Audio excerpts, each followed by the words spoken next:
Alhamdulillahi Rabbil Alameen wa salatu wa salamu ala khairil mursalin Muhammad nabiyyi wa alihi wa sahbihi ajma'in. Alhamdulillah. We thank Allah Almighty for everything. Blessings, we can never get enough blessings. Blessings are something you just cannot count.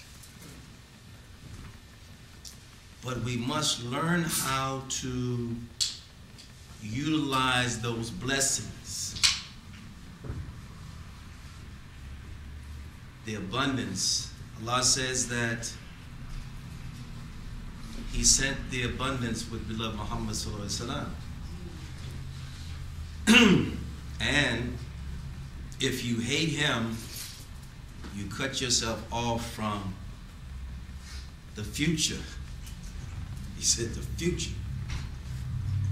Because without that abundance supporting us and helping us, then we can never grow into the consciousness of seeing everything that Allah Almighty has subjected to us. Allah says He has made subject to us the night and the day, the sun and the moon, and the stars are in subjection by command. Verily, in this are signs for men and women who are wise. And you may just reading that think, yeah, Allah sends the sun for the daylight. Allah sends the night for us to rest. Everything, He has everything here for us so that we can be comfortable. But when Allah says, I have subjected the day and the night to you, He's saying everything that's in the day is in subjection to you. What do you want from the day? What do you want from the night? I'm giving you everything. Even with that soul that's housed in our body.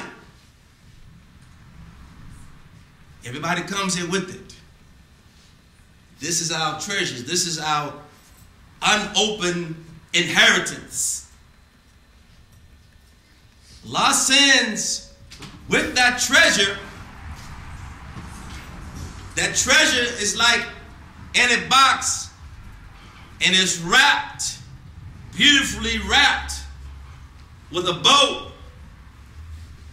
In order to get to that treasure, you have to unwrap the bow and then lift the top off the box and take the treasure out. But if you never unwrap the ribbon, you never get to the treasure. Allah sent us a mind, beautifully wrapped around the soul. It is the bow that is the beginning of going into the treasure. It's just like our arm. It can only go to the extension of that arm. Our minds can go to the extension that it can extend. You can see yourself at Mecca next year, going around the Kaaba, going to Medina, running between Safa and Marwa, standing at the station of Ibrahim alayhi salam, standing at the fount of mercy, praying on the side where Hagar, the mother of Ishmael, is buried. Your mind can go there from this moment. And your mind can decide that, yes, that's what I want to do. I'm going to be there next year. Then the mind starts to think about it. It starts to meditate about it. It starts to reflect on it. It starts to plan. It starts to make a plan. Setting up goals. It's like a fighter in the ring setting up the jab for the knockout. We're so powerful, it's crazy. We have such an arsenal, it's unbelievable. But who knows how to use that job? Who jab? Who know how to move? You got to be trained. You got to commit to that training. You got to learn the science of the mind, the nature of the mind, the abilities of the mind. But guess what? Most human minds are shackled, enslaved. The bow is tightened on the box, so you can never get into the box to the treasures. Walking around with a box. Got a treasure, don't know what it is. Just, I got something good. Just going around, carrying it around, rather than utilizing that power.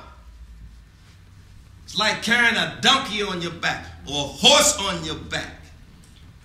All through life, you take that donkey on your shoulder to the mosque and you stand up and you pray in the mosque. You take that donkey into the church and you go and you pray in the church. You take that donkey in the synagogue and you pray with that donkey and that horse on your neck.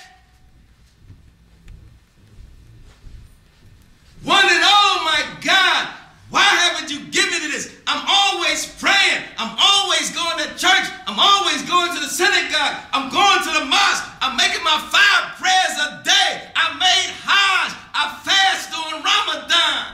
I'm a good person. Why don't you hear me? Then Shaitan whispers, you foolish person, you're imagining. You think someone would help you? That's who you are. You're a donkey carrier. And what we cannot distinguish Shaitan. We don't recognize Shaitan in ourselves, in our lives. We don't recognize it. Until we can recognize reality and illusion, we're going to always be in imagination. Imagining. Am I in divine reality, in divine presence? Or where am I? And Shaitan's job is always to keep us in the illusion. And you look at people. If your last 5 years will be the same as your next 5 years, somebody's talking some imagination, illusionary stuff in your mind. Somebody still got your mind shackled. The prophet, peace be upon him, said there are no 2 days alike. You're either going up or you're going down every day. If you're not improving mentally, physically, spiritually, financially, socially, politically, ethically, and morally, somebody is saying something to you against you, in you. There's a backbiting thing going on. There is an envy thing going on. Shaitan has entered us. And he's envy of us. And he want to make sure that those shackles on our minds stay tight, because he never wants that mind to be able to reach out to the Lord of the worlds. Never want us to know. That's why you show up alone. Because